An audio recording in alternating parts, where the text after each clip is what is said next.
I was really cut off by the space on my card. I'm gonna have a conversation with my camera to beep before it shuts off because there was no warning. So now we are re-recording. I have a little bit more makeup on. I don't know if you noticed. If not, maybe we can just...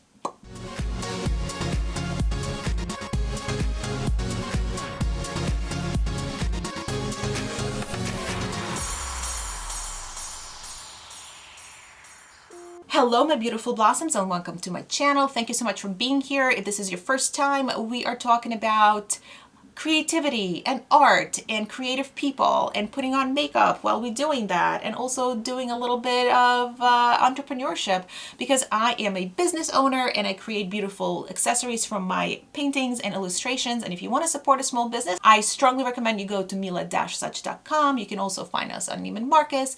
My brand is Mila-Such, and basically we create beautiful artistic accessories, candles, eye masks, face masks from my paintings. And you can see these are the scarves that are hanging on the side, and this is one of the paintings that I created a scarf from. So I hope you will enjoy this video. We're talking about Dr. Seuss and his life. There was a few surprises in there for me that I had no idea, some tragedy, some, incredible talent, and I absolutely loved learning about him. And if you want to learn a little bit more about him while I'm putting on my makeup and coming up with this very sparkly look today. Oh, I forgot my lips. Oh my God. Uno momento. We cannot leave this without finishing touch. So here we go. So if you would like to see this look completed, I will link the product below, and here we go. So today we will be talking about one of my favorite artists and writers. His name is Dr. Seuss, but that is not his actual name. His actual name was Theodor Geisel. Now, Seuss was his middle name that he later on converted to sound a little bit more Americanized, and it became Seuss. And, I kind of did the same thing with my real name, which is Ludmila, but nobody could pronounce it, so I changed it to Marley, which was my middle name. Literally got that out of a soap opera, but a lot of people do that. They just kind of Americanize the pronunciation because it's difficult to... Oh my God, did I just turn red? So anyway, well, he was born in 1904, and he was born to German immigrants. His mom's name was Henrietta Seuss, and his father's name was Theodor Geisel. So when their son was born, they decided to give him his mother's last name as his middle name. He became known as Theodor Seuss Geisel. Now, he also had a sister, and her name was Marnie. And, the family suffered a lot from discrimination because of World War I. It was in 1914, so there was a lot of animosity towards Germans. People were calling them drunk Germans and, just generally did not like them. And it really did not help but the fact that his father owned a brewery, a very successful brewery at that. So he was often teased in school. And to get away from a lot of the animosity of the day, the family used to go to the zoo. Every Sunday, the family would go to the zoo, and he loved it. He loved it so much, in fact, that he drew all of the animals that he saw in the zoo in his own unique style. And his parents noticed that he was really good. So they really encouraged it. And they really loved looking at all sorts of the incredible, whimsical animals that his son's imagination produced. They grew up during the Prohibition. So during Prohibition, his father lost his business because, alcohol became illegal. And in fact, he became the zookeeper, which we'll see how that kind of ties together. I thought that was so cool. I had no idea. And because he was the zookeeper, his son spent a lot of time there. But another really cool thing that happened was that in the 1930s, Dr. Seuss, well, we haven't gotten to the Dr. Seuss part. We will. But we'll just call him Ted.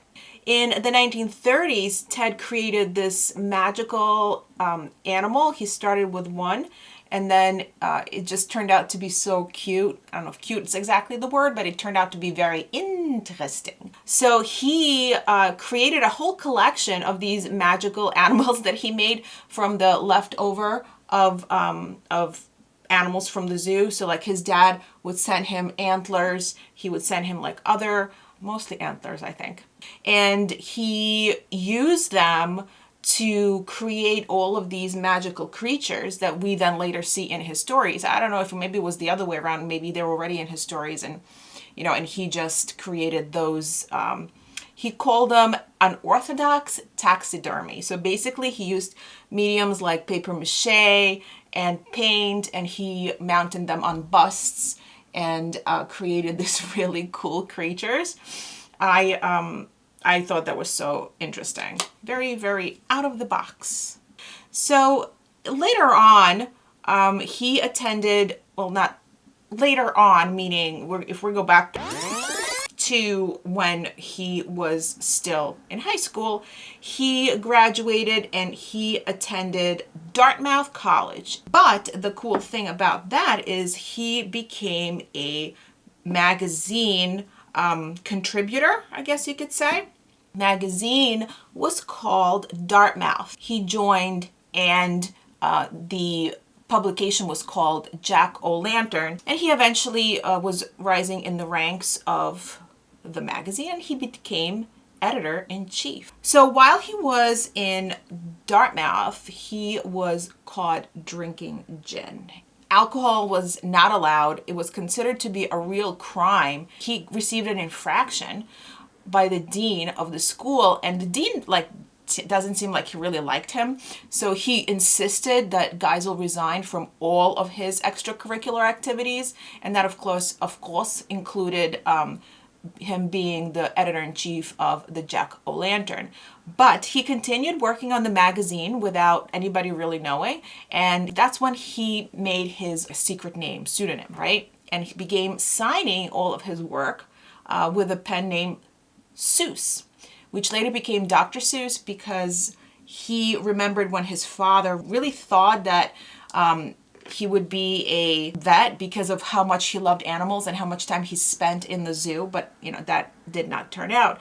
So he named himself Dr. Seuss, sort of to commemorate that prediction or that need that the father had. He was really encouraged to continue his writing while he was in college by a professor of rhetoric. His name was Professor Pressey, and he described this person to be one of the people that really influenced him to continue on the track of being a writer. So he graduated from Dartmouth and he went to Oxford. He got accepted into Lincoln College in Oxford, and he really intended to be an English professor. He wanted to teach English literature. And at Oxford, he ended up meeting a young lady. Isn't there always a young lady? Well, yes, there is. She was a huge influence on him, and she was also a writer. And later on, oh my God, I think that's a little too much, no? Okay. Let's use finger maybe? She encouraged him to really concentrate on his writing because she saw him cartooning in like all of his notebooks like most artists do. And she's like, listen, dude, I don't know if I see you being an English professor. So she actually encouraged him to give up being in college in Oxford after only like one semester, and they both ended up leaving and pursuing his art and his writing, and they moved. He left after one semester and they like moved to New York. So in 1931, he ended up illustrating a book. Okay, you get ready for this. And no laughing, okay? The book was called A Pocket Full of Boners. Now, hold on. I know it's a funny name and it means something completely different right now. But back then, boners meant like funny things. He did that and he didn't really mean it in that way. It was just, like I said, silly mistakes. That's what boners meant back then. I have no idea how that got switched. I guess, I don't know. So he ended up illustrating that particular book for adults as a paperback, and he did that during World War II. It was such a success that he created a whole collection. So there was the original, boners, then it was more boners, and there was still more boners, and prize boners. Can we say boners 2,000 times? Bonus, bonus, bonus. So anyway, it was a huge success. The jokes in there were funny, and all of the soldiers enjoyed reading it. It was awesome. He really wanted to work on funny adult cartoons, but because of his contract with his current publisher, he could not. And the only way that he could find a loophole is working on children's books. So in 1937, he wrote and illustrated his first children's book, which was And I Saw It on Mulberry Street. Mulberry Street is a place that he grew up back home, and they had, this beautiful main street in his town, and it was his inspiration. It was rejected by like every single publisher. A lot of people appreciated the fact that it was very creative and colorful, and the story was great. But at the time, children's books were very, very different. They only spoke about teaching morals and talking about, obeying your parents. And this book was looked at like it taught children to lie, and it didn't see as like encouraging any use of imagination. Like they did not see that. They did not like it. He was bummed out. But again, it was received in a positive way by those people who realized what an incredible story and what an incredible artist he was. He got the book published eventually, a few years later, and it was kind of successful. It wasn't his big thing. His books were fun, and they really encouraged kids to use their imagination. These books were fun to read. They had this incredible artwork that no one has ever seen before. He had like this gravity-defying style. His trees were unusual. The buildings were just like floaty, and it was just, so cool. In the 1940s, he published another book, and that book was something we probably all heard of, called Horton Hears a Who. And it was a huge success. Then World War II happened, so that all kind of had to be put on hold, and he stopped creating those beautiful whimsical creatures, and he started working on political cartoons because he thought it was really, really important to bring attention to what was happening during World War II. The fact that the United States didn't enter the war, it was really upsetting him, and he really was trying to bring awareness to all of that. And funny part is that he produced over 400 cartoons during World War II, and the creatures that he drew in those cartoons were very, very similar to the ones that we later on see in his children's books. So on December of 1941, U.S. finally entered the World War II effort, and he wanted to enlist. He wanted to be a part of fighting the Nazis. And they told him he was too old. The Army's like, no, dude, you're in your late 30s. You're too old to fight in the war. However, he did not give up. And they enlist him to be in charge of propaganda. Do not move your eyebrows while you're doing individual strokes, girl. The Army moved him to LA. He was in charge of the animation unit, where he basically worked on creating cartoons. And he created this really popular cartoon that was called Private Snafu.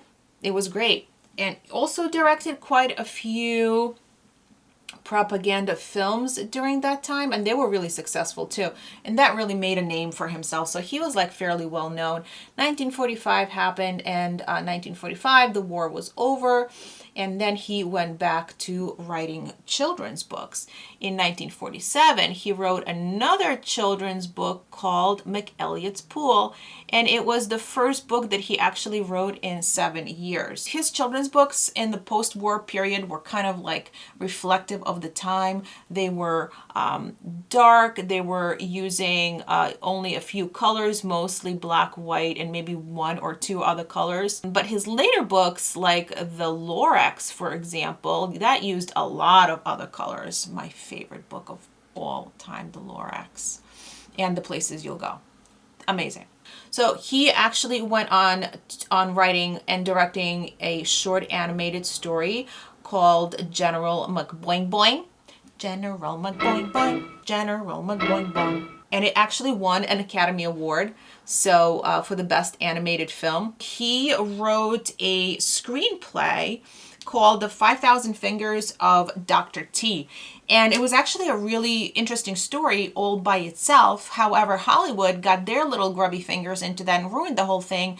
They're like, no, this needs to have a little bit of a love story, and so that adults can watch it too. So they hired another writer, and they basically ruined the film. It became super stupid and corny, and basically flopped. It flopped. It didn't basically flop. Now it has a following because a lot of people kind of look at it as a cult favorite because it was one of those films that were so bad that it was good. You know what I mean? So he took a really long break from writing, and eventually was influenced by the fact that the literacy rates in elementary school were just so freaking low. So he has like decided, like, I am going to change that. And guess what?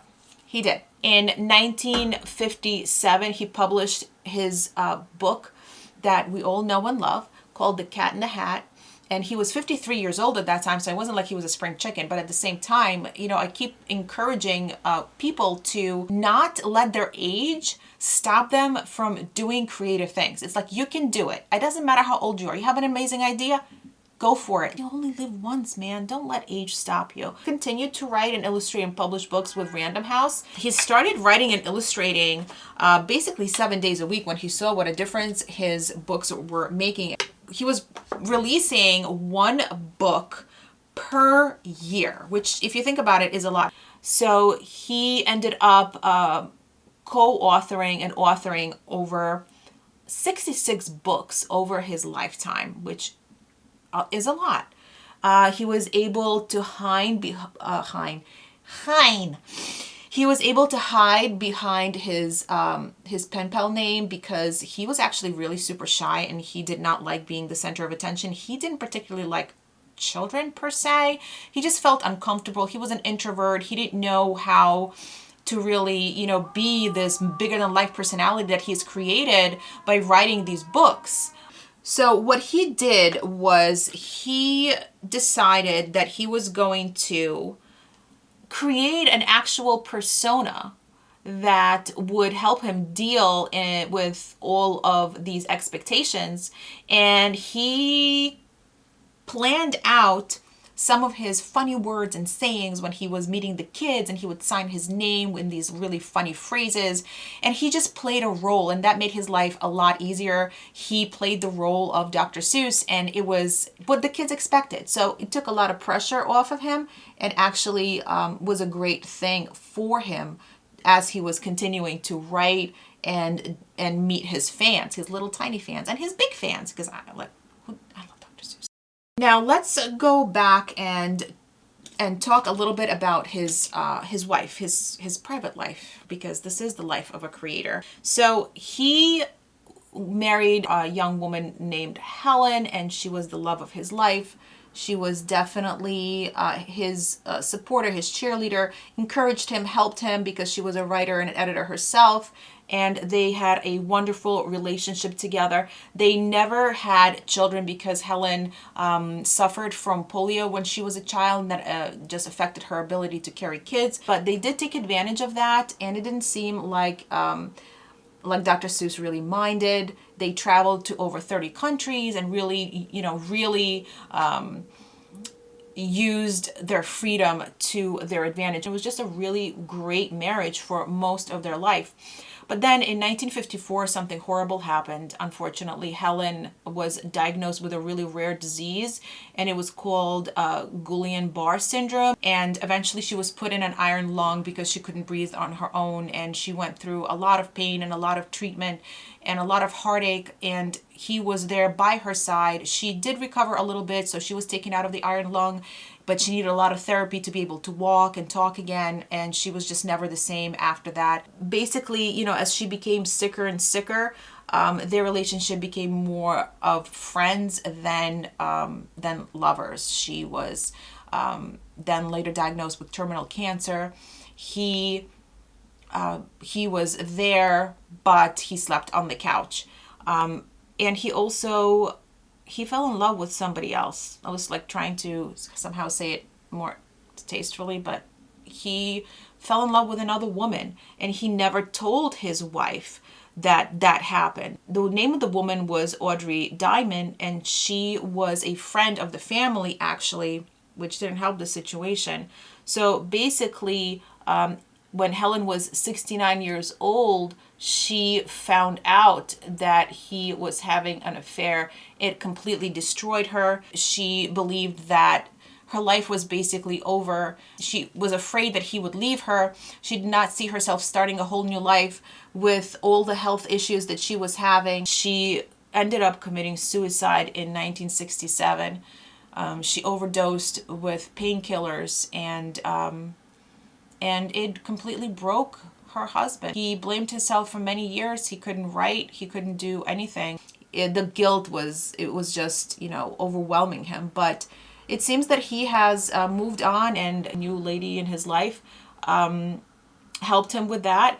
They got married and pretty much lost all of their friends. So she was a married woman. She divorced her husband to marry him, and he basically was shunned by most of his friends and family because they blamed him and her for the death of Helen. So he sort of became an outcast and didn't really keep a lot of his friends. But he did say that Audrey's love, understanding, and kindness helped him find his way back to writing. They stayed together until his death. He died in 1991 from mouth cancer because he smoked like a damn chimney. Basically, he asked to die at home. He was in his studio, in his office. They moved his bed there, surrounded by his beautiful work. And his wife took over his brand, and she kept his legacy alive.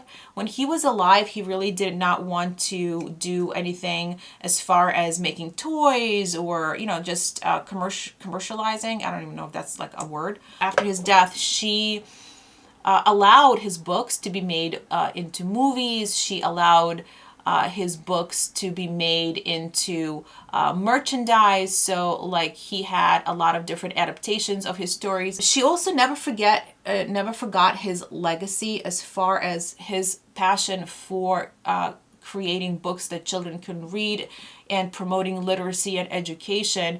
She donated a lot of the profits of his books to Dr. Seuss Foundation. It's a nonprofit that donates to a lot of different causes like building new libraries, college scholarships, and cancer research. And after he died, his work was released, and it was secret work. He had a collection that nobody knew about, and it was called The Midnight Paintings, and it was supposed to only be released after his death. I had no idea about these secret paintings. Not a clue. Not one. Never heard of them.